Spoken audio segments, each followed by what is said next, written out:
Bonjour à tous, je m'appelle Alexandre Roland, je travaille au Centre de recherche sur la cognition animale à Toulouse et mon travail s'intéresse à comprendre les bases neurales impliquées dans la communication chez la drosophile, notamment la communication liée au comportement sexuel ou agressif.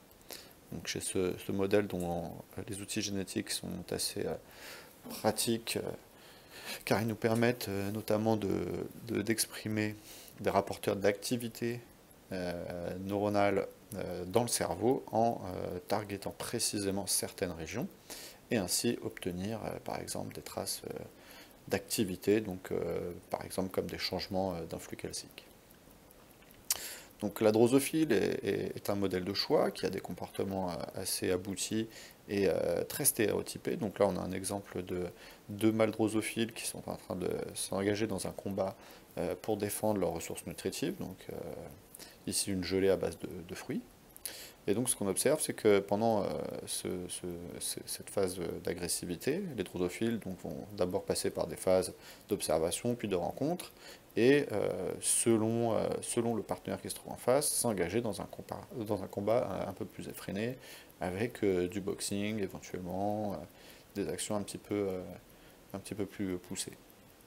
Donc ces comportements, comme je disais, sont assez stéréotypés. C'est le cas aussi pour tout ce qui est comportement de séduction, donc de courtship, entre le mâle et la femelle, où le mâle, après avoir contacté la femelle, va effectuer une danse avec son aile déplacée à 90 degrés, puis un chant, et enfin réussir à la copulation. Donc c'est ce qu'on voit dans ces différentes phases. Il y a une phase d'orientation, puis toucher de l'abdomen de la femelle, qui va permettre de récolter certaines phéromones, le chant, le chasing, et puis encore une fois, tout ce qui est analyse des phéromones avec le leaking, et donc tentation d'accouplement et succès ou rejet par la femelle.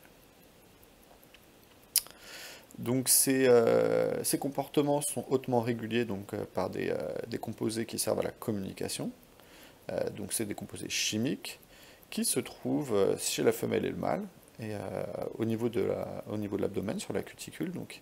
Et ces composés chimiques, ces phéromones, sont spécifiques des mâles ou des femelles.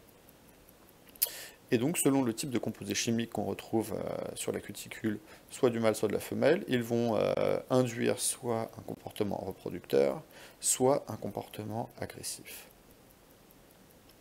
Ce qui est intéressant, c'est que certains circuits qui vont intégrer ces messagers chimiques peuvent induire des réponses différentielles selon le partenaire qui est en face, donc soit un mâle avec une femelle, soit deux mâles ensemble, et ainsi induire des comportements plutôt agressifs ou plutôt de courtship. Et donc nous, ce qui nous intéresse, c'est d'essayer de comprendre donc, ces bases neurales qui sont impliquées dans ce type de comportement, et donc après d'aller imager et identifier les circuits neuronaux qui sont impliqués et qui contrôlent ces différents comportements en utilisant l'imagerie calcique. Alors, un premier problème, c'est comment accéder au cerveau, parce que la cuticule n'est pas complètement transparente, voire pas du tout, et donc on a aussi besoin de voir dans quelles régions sont exprimées nos sondes. Donc il faut exprimer spécifiquement des sondes fluorescentes, rapportrices d'activité. Et aussi, ce qu'il faut donc, c'est retirer la cuticule qui est donc opaque et qui ne permet pas de facilement imager le cerveau. Donc on tire avantage d'un système assez connu chez la drosophile, qui est le système ES-GAL4, qui permet l'expression spécifique d'une protéine d'intérêt dans un tissu spécifique. Et donc, pour ce faire, il suffit de croiser une femelle donc, qui a un promoteur en amont d'une protéine GAL4 qui s'exprime spécifiquement dans un tissu d'intérêt, que l'on va croiser avec un mâle qui, lui, a un promoteur UAS en amont d'un gène d'intérêt, donc par exemple une sonde calcique. Et lorsqu'on croise les deux, au bout de 11 jours, on obtient une descendance donc, qui va exprimer spécifiquement le GAL4 dans un tissu, qui va activer l'expression du système ES et du gène d'intérêt dans ce tissu.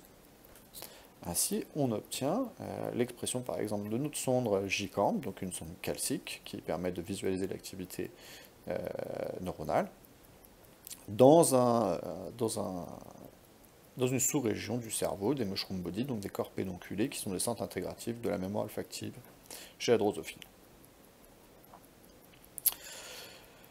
Ensuite, comme je le disais, ce qu'il faut, c'est pouvoir accéder au cerveau, donc pour pouvoir l'imager par exemple sous microscope confocal ou de photons.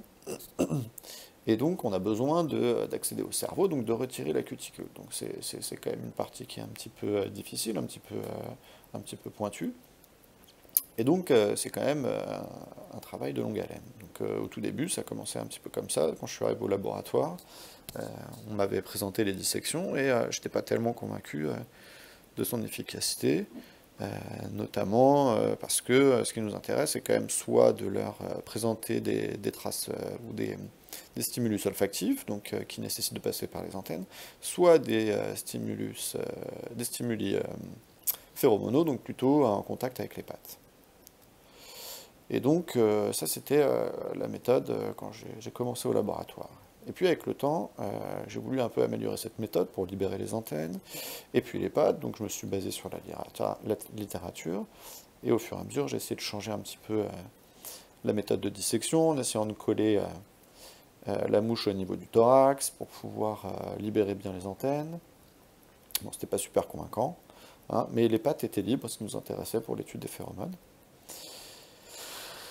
Et donc je me suis mis à développer dans un premier temps un setup de dissection basé sur la littérature, et donc mettre au point un petit système qui permet de garder la mouche endormie pendant le collage et ensuite effectuer la dissection. Donc ce système est composé d'une loupe assez classique, une loupe binoculaire, qui est montée sur un pied, et d'un système que nous avons fabriqué avec les électroniciens du labo, donc composé d'un module Peltier et puis d'un petit plateau qui se déplace en XYZ. Donc ça c'est une photo vue de côté, donc ce système qui permet vraiment de positionner la mouche pendant qu'elle est endormie, après l'avoir anesthésiée sur glace. Et les différents composants du système, donc une chose importante, c'est de pouvoir stabiliser la mouche assez rapidement une fois qu'elle est positionnée. Et donc on utilise un système de colle ou de résine qui polymérise sous UV et qui permet d'être vraiment très très efficace au niveau du collage et très précis.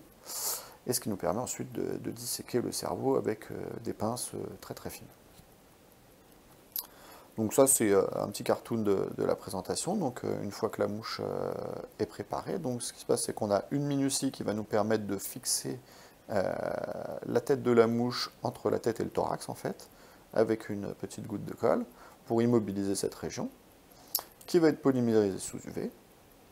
Et ensuite on viendra refermer, après avoir disséqué la cuticule au niveau de la tête, on viendra refermer avec une lamelle de verre qui nous permet d'aller imager sous le microscope confocal. Donc ça c'est la vue de côté, donc ça c'est la préparation donc, quand on veut faire des stimulations olfactives, donc avec des odeurs, où donc la mouche est maintenue par une minutie entre la tête et le thorax au niveau dorsal. Donc sur une lamelle plastique avec une ouverture, sur laquelle on vient ensuite refermer avec une lamelle de verre qui permet d'utiliser un microscope avec l'immersion, un microscope droit en immersion. Donc ça c'est un petit film accéléré de la dissection que je réalise maintenant, qui est quand même assez abouti, qui marche plutôt pas mal, donc ce n'est pas un film de très bonne qualité, mais voilà, donc comment se passe la dissection? Donc on ouvre la cuticule, on rince avec un liquide physiologique, on nettoie un petit peu les zones en enlevant les trachées, ensuite on apporte la colle au niveau de la tête et autour, et on referme, puis on polymérise à l'UV. Et voilà, une mouche qui est montée, prête pour l'imagerie. Donc les différentes étapes, comme je vous ai présenté, donc il y a fixation d'une minutie entre la tête et le thorax pour immobiliser et éviter les mouvements en X, Y, Z pendant l'acquisition. Puis réalisation d'une petite ouverture au niveau de la cuticule. Et enfin, collage de la lamelle de verre qui permet de voir le cerveau tout en pouvant utiliser un microscope avec un objectif à immersion. Et donc voilà ce qu'on observe en fluorescence, donc en exprimant notre rapporteur d'activité calcique, donc une sonde J-Camp, qui est génétiquement codée dans différentes régions du cerveau, donc soit les lobes alpha-bêta ou dans tous les mushroom body. Donc, ce qui nous intéressait ensuite, c'est de pouvoir enregistrer l'activité neuronale avec cette sonde calcique en targetant plus ou moins spécifiquement donc certains lobes du cerveau de la drosophile. Et donc, dans un premier temps, voilà ce qu'on obtient avec une stimulation avec une odeur. Donc là, on voit les mushroom body qui vont avoir leur fluorescence qui va augmenter après la stimulation à l'odeur de manière assez rapide. Et c'est ce qu'on voit sur cette trace calcique où il y a des pics qui correspondent à l'augmentation de fluorescence, donc l'augmentation de l'activité après stimulation par une odeur. Donc là, dans ce cas, c'était une odeur qui est considérée comme répulsive chez la drosophile. Et donc avec notre système, on permet quand même d'avoir une très grande sensibilité, puisque là, en utilisant deux lignées différentes, donc qui targetent soit une sous-partie des mushroom body, donc certains lobes, soit presque tous les mushroom body, on obtient des réponses avec des odeurs répulsives de l'ordre de 70 à 80%, même un peu plus de 80%. Donc on a une très très grande sensibilité avec une très jolie baseline. Voilà. Et cette réponse calcique, dans notre cas par exemple, diminue un petit peu au cours du temps, elle est sûrement désensibilisée au niveau des récepteurs. Donc on peut observer des changements transitoires de l'activité calcique au niveau des lobes du cerveau de la drosophile, mais aussi à l'échelle d'une cellule unique. Donc c'est ce qu'on essaye de faire en exprimant cette fois notre sonde cette fois dans une sous-population de neurones extérieurs au mushroom body. C'est des output neurones. Et là, on exprime cette sonde juste dans une seule paire de neurones, ce qu'on voit sur l'immunohistochimie ici. Donc ça, c'est notre neurone unique exprimant la sonde JCamp. Et le type de trace qu'on obtient après des stimulations successives avec une odeur aversive.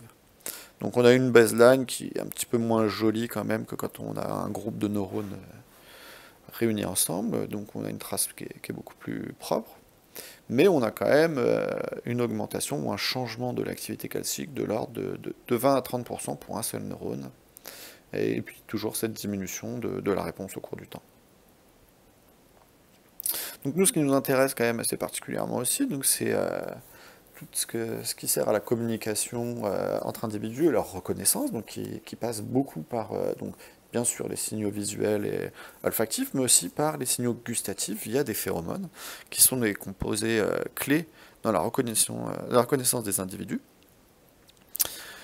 Et donc, ce qui se passe, c'est que pendant le courtship, par exemple, entre un mâle et une femelle, le mâle va aller contacter la femelle, et va récupérer via ses pattes des phéromones qui sont sécrétés par des onocytes au niveau de la cuticule. Et donc le mâle, lui, sur ses pattes, il a des récepteurs qui sont spécifiques, des récepteurs gustatifs qui sont spécifiques et qui vont pouvoir reconnaître certains types de phéromones et être aussi analysés au niveau des lobes antennaires, par exemple, ou au niveau du proboscis. Donc, contrairement au système olfactif, où on présente une odeur sous un flux d'air, ici, pour l'étude des phéromones, on a besoin d'un système qui permet d'amener ces phéromones en contact avec la patte, et notamment la première paire de pattes du mâle. Donc du coup, il a fallu changer un petit peu le système, et pour cela, donc, on a développé un prototype au laboratoire, avec les électroniciens et l'atelier, donc un prototype qui permet d'apporter ces phéromones. Donc le système est assez simple, c'est une petite cage en plexiglas dans laquelle on a implanté un moteur pas à pas, et sur lequel est monté un petit plateau divisé en 3 zones, donc dans laquelle on présentera donc soit nos solutions contrôle, soit notre phéromone ou notre mélange de phéromones. Et ce plateau va se déplacer au cours du temps pour présenter chacune de ces régions à la drosophile, et ainsi enregistrer en simultané l'activité calcique ou les changements d'activité calcique. Donc ce prototype doit être synchronisé avec notre microscope confocal, pour que quand on lance l'acquisition, les déplacements s'effectuent au bon moment. Et donc Tout ceci est synchronisé par un système qui est basé sur un Arduino. Et donc, dès que le microscope, au début d'acquisition, va envoyer un TTL, l'Arduino va pouvoir déclencher la séquence, le protocole de déplacement du plateau du moteur, et ainsi présenter nos molécules d'intérêt.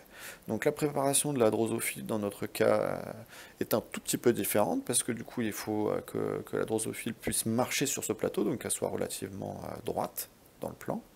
Et donc, il a fallu changer l'inclinaison, donc en déplaçant... en faisant un collage un peu différent, où la mouche est collée en position ventrale sur la minutie, et en ajoutant une lamelle qui permet d'augmenter l'espace entre la lamelle de verre et la lamelle de montage, parce qu'il y a toujours le thorax qui dépasse un petit peu et qui gêne à la fermeture correcte de notre échantillon. Et donc voilà à quoi ça ressemble notre tapis roulant en action, qui va pouvoir présenter les odeurs à la mouche. Donc là, la mouche a été collée, disséquée et collée, et elle est sur le tapis qui va donc se déplacer au cours du temps et présenter les différentes régions, donc soit avec une solution de type tampon salin, ou ensuite le vehicle, donc qui contient par exemple les solvants de phéromones, et enfin la dernière partie qui présente les phéromones. Donc voilà. Donc l'idée au départ, c'était quand même de valider notre méthode, hein, dans un premier temps, donc avec un contrôle positif. Donc dans la littérature, il est montré que certains solvants, comme l'éthanol, peuvent déclencher une réponse au niveau des récepteurs gustatifs des pattes de la mouche. Et donc c'est ce qu'on a testé, donc en présentant donc, dans la première zone en bleu le vehicle, donc un tampon PBS. Dans les zones en rouge, donc c'est le moment où le plateau va se déplacer, donc on ne voit pas de changement drastique de l'activité calcique. Ensuite, on arrive dans une deuxième zone où on a encore le vehicle. Donc là, pareil, la baseline est quand même relativement stable. Puis, on va entrer dans la zone où on présente soit notre phéromone dans le futur, ou soit donc ici notre solution contrôle, donc l'éthanol. Donc on voit qu'il y a progressivement, en fonction à la mise en contact avec la drosophile, une augmentation de la réponse calcique qui atteint un plateau, et puis une fois que la mouche repart en arrière, donc qui sort de la zone, on voit boum qu'il y a une redescente de notre activité calcique. Voilà, donc ça c'est ce qu'on observe sur deux clichés pris donc à 20 secondes pendant la baseline, donc avec la fluorescence au niveau des corps pédonculés. Et cette augmentation, qui est quand même relativement élevée, de l'ordre de plus de 40%, pareil, après la stimulation avec de l'éthanol. Donc maintenant, ce qui nous intéresse, c'est d'explorer un petit peu les bases neuronales et d'essayer de disséquer les différents réseaux neuronaux qui sont impliqués dans l'intégration des signaux phéromonaux. Donc à nouveau, ce qu'on va faire, c'est on va targeter l'expression de notre sonde GCAMP, notre sonde calcique, dans des régions d'intérêt, et on va pouvoir comme ça réaliser au fur et à mesure des screens et identifier des régions d'intérêt, puis des sous-types neuronaux.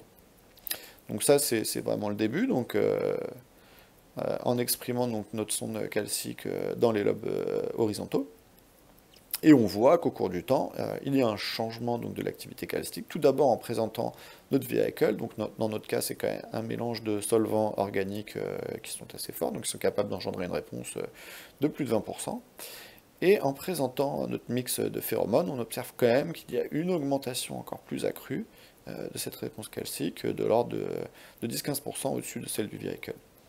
Donc ça valide un petit peu notre système, donc il permet quand même d'apporter efficacement les phéromones au niveau des pattes et d'engendrer une réponse calcique. Donc maintenant, ce qu'il nous reste à faire, donc c'est que le début du travail, mais l'idée maintenant, c'est de pouvoir disséquer un par un les différentes régions des mushroom body qui pourraient être impliquées et identifier quels lobes sont impliqués dedans, mais aussi quelle sous-population neuronale, et si possible descendre à l'échelle du neurone unique. Donc voilà, donc ce projet, dans ce projet, l'idée c'était de développer un système qui puisse nous permettre de réaliser tout ça. Donc ce travail a été réalisé donc, sous la direction de Séverine Tranois, CRCA, qui est chercheur. Et en collaboration, bien sûr, avec le plateau d'imagerie, et notamment Brice Roncin, qui m'a beaucoup aidé dans ce développement. Patrick Arufat, notre électronicien, pour tout ce qui est partie développement du moteur pas à pas. On a aussi eu la chance avec Brice d'avoir un étudiant de super-héros qui nous a aidé pour toute la partie programmation Arduino, donc ça lui a permis de faire un petit projet cet été. Et au niveau de la découpe, tout ce qui est découpe des différents composés mécaniques, donc Claude à l'atelier, et aussi beaucoup donc le Fab Lab qui nous aide pas mal aussi dans tout ce qui est développement, donc Jérémy et Ludovic qui sont assez présents donc pour tout ce qui est aidé à faire les dessins en 3D, la découpe, même découpe laser, enfin différentes parties. Donc voilà, je vous remercie de votre attention et je vous souhaite une bonne journée.